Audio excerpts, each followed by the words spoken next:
El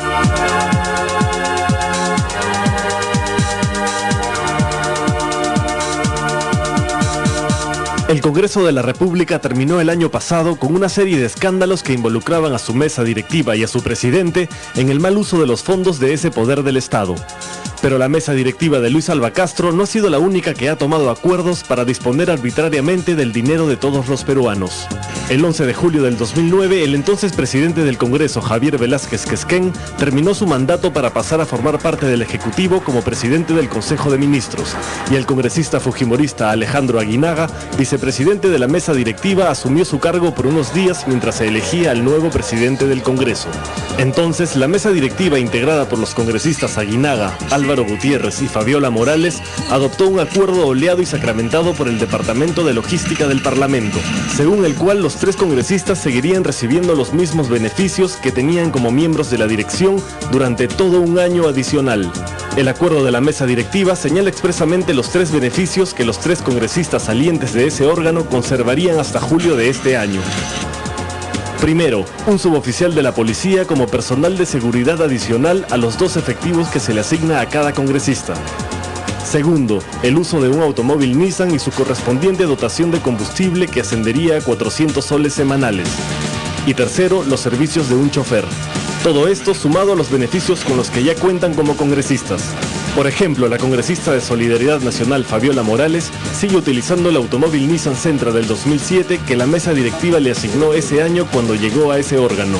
Es decir, que actualmente hay 2 mesas directivas, la vigente y la anterior, que cuentan con los mismos beneficios y todo lo paga el Estado, o sea, nosotros los contribuyentes.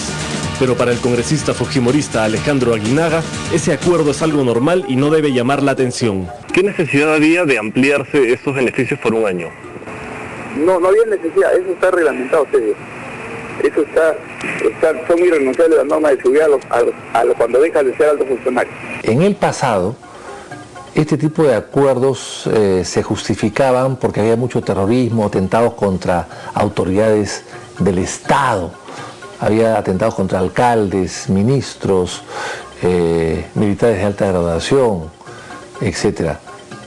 Pero sin ese peligro el día de hoy no se justifica en absoluto. Que a la mesa directiva saliente se le dé este tipo de privilegios me parece que es un exceso.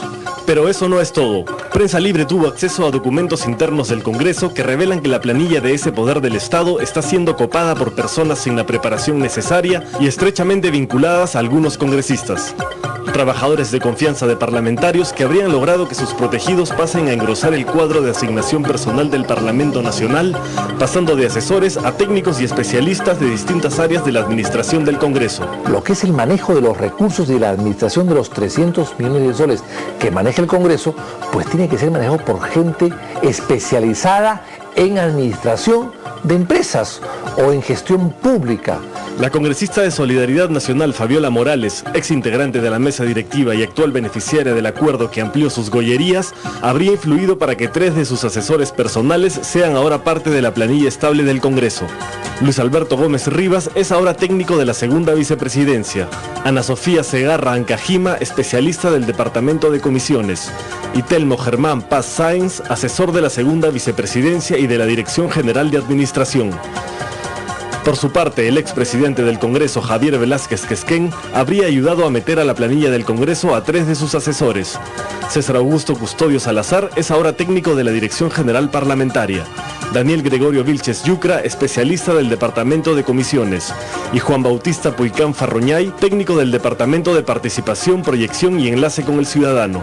Tiene que haber una total independencia en lo que es el manejo de los recursos de la propia labor parlamentaria y política, para que el gerente del Congreso o los gerentes del Congreso le puedan decir a la mesa directiva de turno: oiga señor, eso no se puede hacer, eso no se debe hacer, eso no es legal, esos recursos que usted me pide que saque y ponga en otro lado, es una malversación de fondos.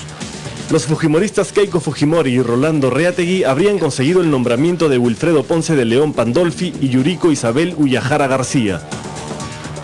El primero como especialista del Departamento de Comisiones y la segunda como técnica del Departamento de Recursos Humanos. Esto es parte de esta deformación de que el Congreso tiene que ser también una agencia de empleos o recepcionar a los desocupados, amigos de los congresistas de turno.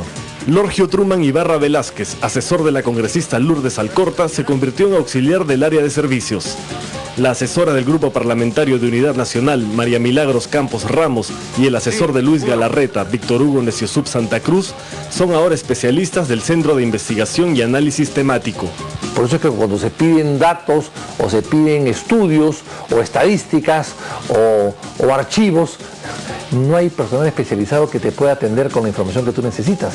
Y los apristas Nidia Vilches y Tomás Senzano habrían tenido una influencia determinante en el nombramiento de sus asesores Elber Eulogio Castillo Arévalo, ahora auxiliar de la Oficina de Prevención y Seguridad, y Tulia Ofelia del Águila, ahora técnica del Museo del Congreso. Nosotros descubrimos hace algún tiempo atrás que de los 30 o 40 personas que se dedicaban a la biblioteca en el Congreso solamente había 1 o 2 especializados en la técnica de la biblioteca, bibliotecarios.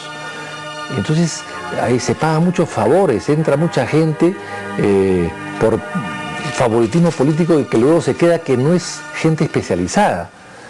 Y eso es una sangría absurda de dinero y además le da al Congreso esta lentitud o esta falta de agilidad o falta de capacidad para enfrentarse y resolver problemas. Por un lado, una mesa directiva saliente que decidió sin consultar a nadie conservar los beneficios que tenía por un año adicional.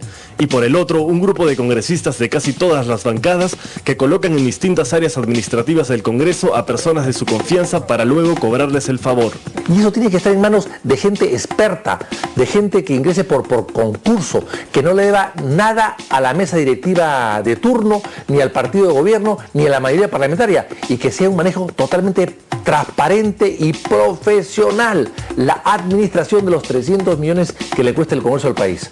Un sector del Congreso ha expresado su preocupación por mejorar la imagen de esa institución, pero mientras las decisiones internas de ese poder estatal se sigan realizando sin transparencia y prácticamente en las sombras, no se logrará nada por mejorar esa imagen que nada bien le hace a la institucionalidad democrática del país.